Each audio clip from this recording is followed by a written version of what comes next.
and the AirPlay history that named her room. It started with a song and a circle. We were in the kitchen pretending to be all right. I was grating garlic like penance. Myra was dancing with the dog, a slow shuffle that made the leash hooked on the doorknob look like a punchline. I asked her to play the old record we save for dinners where we believe in mercy. She reached for her phone, swiped up, and tapped the AirPlay icon.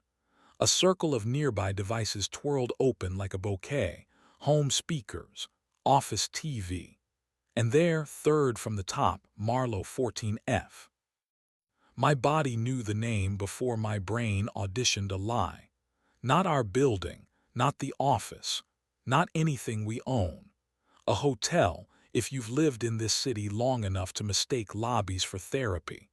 A floor and a number that made my mouth forget every polite sentence it had prepared. "Kitchen," Myra said, tapping the right device, then wrinkled her nose toward the pan like she'd smelled the thought arriving.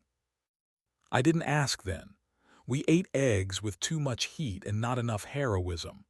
After dinner, she moved behind me and rested her chin on my shoulder, the way a person holds a door open in a storm. "More salt," she said softly, which in our house sometimes means say the thing. "AirPlay thinks we live at the Marlow," I said, voice in that register where I can still pretend to be a person. She stayed there, chin, shoulder, breath, until the heat went from the pan to my throat and settled. "I shot there," she said. "They're obsessed with the idea that rooms make people. They wanted a playlist that sounded like linen." "And 14F," I said. "Numbers are the only nouns I can say without trembling." "Break room," she said too quickly, then sighed. "No, 14F was a door I didn't go through. It keeps showing up because tech is petty." I turned off the stove. Flames love everything. They are not to be trusted with nuance. Myra is the kind of woman lobbies were invented for. She can make a couch confess and a credenza look like consequence. She's also the person who writes "buy lemons" in our shared note after a fight ends in laughter. We keep our policy stapled to the refrigerator with a child's magnet. Tell the truth. Do the small thing with hands. Stop where we promised. It works until it doesn't. "You could have told me the Marlow asked to be in our kitchen," I said. It came out gentler than I expected. Or maybe I have learned the tone that keeps the plates out of the sink. "I could have told you a lot of things before the garlic," she said. "I told you now." We didn't fight. We cooked. We did the small thing. I stood behind her and put my hand at the back of her neck, the place our arguments become air. She leaned back like a physics lesson. I kissed the soft notch below her ear, and she made the sound we keep in the drawer with the corkscrew and other necessary tools. We stopped because good people rehearsed being better. After she fell asleep, I stood in the doorway and looked at our TV like it might confess. I picked up my phone. AirPlay remembered Marlow 14F in gray, polite, and loyal. Known, it said, the small word that keeps systems honest and people complicated. I pressed and held, long enough for a menu to offer to forget. My thumb hovered. I didn't forget it. I am trying to be the man who doesn't believe erasing is the same as repairing. In the morning, the dog dragged me onto a sidewalk the color of indifference. I let him decide our route because he's better at faith than I am. When we got back, Myra was sitting on the counter with her knees tucked in, hair in the knot she uses when the day has conditions. "I'm at the studio late," she said. "We're shooting lamps that want to be forgiven." She kissed my temple right where my worst ideas live and left. I write product specs for a living, translate desire into bullet points, and then force it to behave in edge cases. All day the phrase Marlow 14F crawled the margins.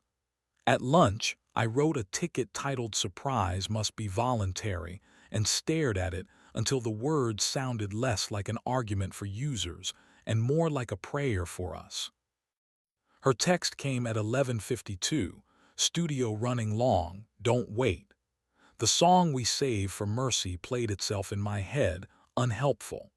I did not open the AirPlay menu like a bruise. I put my phone face down and made tea like a coward with good habits. At 1:07 the door turned. A shoulder pressed my back. Myra slid into the space sleep leaves open and stole 3 breaths with the ease of someone who knows the layout. In the morning she looked like triumph and regret had decided to share one face. "I kept my mouth out of trouble and put the wings away," she said, eyes like she was seeing the Marlow lobby reflected in my iris and choosing a different room. "We made the lamps look like redemptions. Then I went home, and by home I mean here." "Did you AirPlay 14F?" I said, feeling stupid for how small tech can make a sentence. "I AirPlayed a playlist into a room where people were pretending to be furniture," she said. "I also had a drink by a carpet that makes secrets look like choices. I didn't go upstairs." "Did you want to?" I asked, which is the ugliest and most necessary question I own. "I wanted to remember I knew how to stop while still wanting," she said. "It turns out I do. I came here to prove it matters." We made eggs again because even faith needs protein. She sat on the floor with her back to the cabinets, and I stood above her with a dish towel as if it were an oath. "2 weeks," I said. "No TVs that aren't ours. If you see a speaker with a carpet in its name, you text me. I'll drag a kitchen table there." "And we do a kitchen thing every night," she said.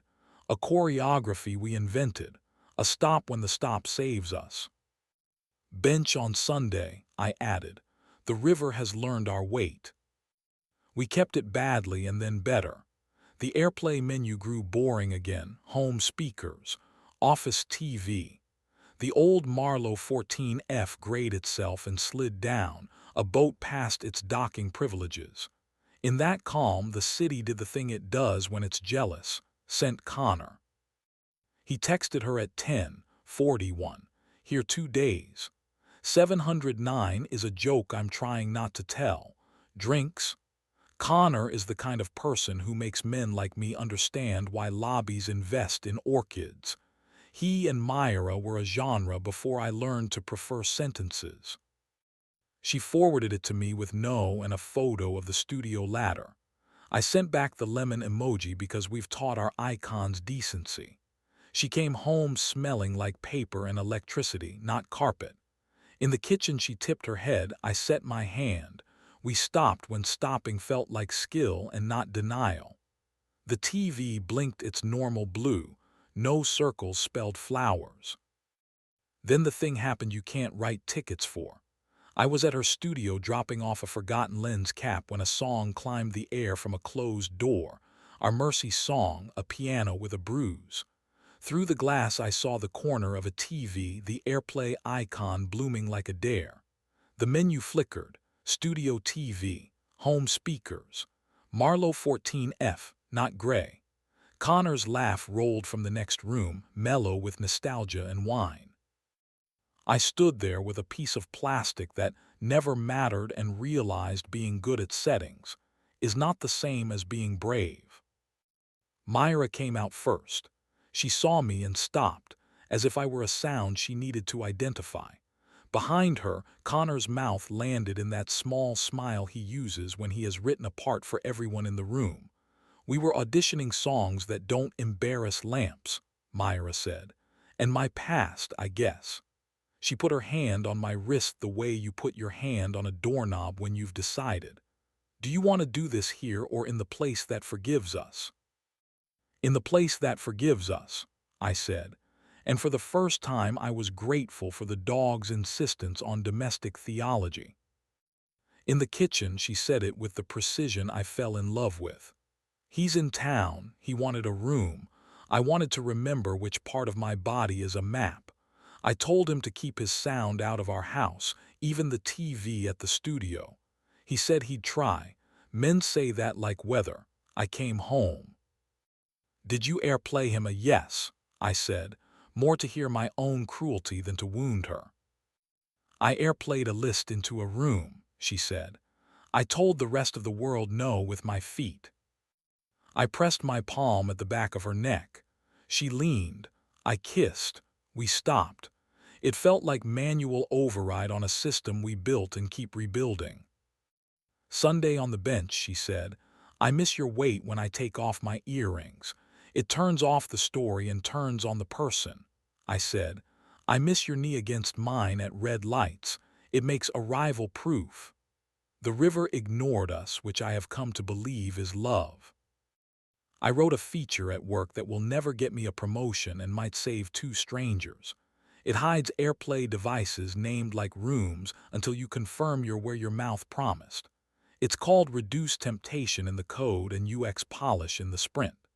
I scrawled surprise must be voluntary on a sticky and gave it to a product manager who believes software can teach ethics. He stuck it to his monitor and called it a North Star. I called it forward motion. Then the city played its last trick. Gideon, who isn't Connor but believes in the same sorcery, emailed Myra a photo from Marlow 14 F an empty bed, a pair of shoes posed for absolution, a caption, remember when.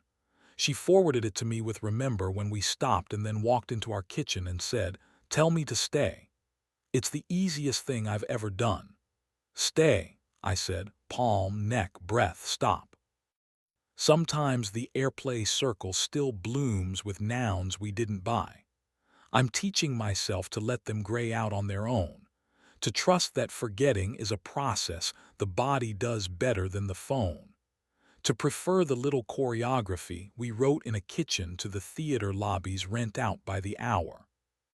Last night we put on the Mercy record without looking at a screen. Myra sang harmony under her breath while the dog pretended to be a rug with opinions. The TV stayed dumb and good. I opened the AirPlay menu as a dare to myself and saw only what I wanted. Home speakers, office TV. Marlow 14F was nowhere, or had learned to sit low, or had been renamed by someone trying to save himself from a story. I turned the screen off and put my hand where it belongs. She leaned back, our old physics. We stopped precisely where we promised. If Marlow 14F ever returns, I want it to be what we call the chair I built out of scrap after we moved in, the one that looks like a mistake and holds anyway. I want the only AirPlay we bother with to be the way bodies broadcast intention to rooms that have earned it. And when the city tries to sell us a playlist dressed as a life, I want to be the person who remembers how to unplug the speaker and sing badly and mean it, in a kitchen that forgives us, with a word that keeps finding me at the edge of other people's carpets. Stay.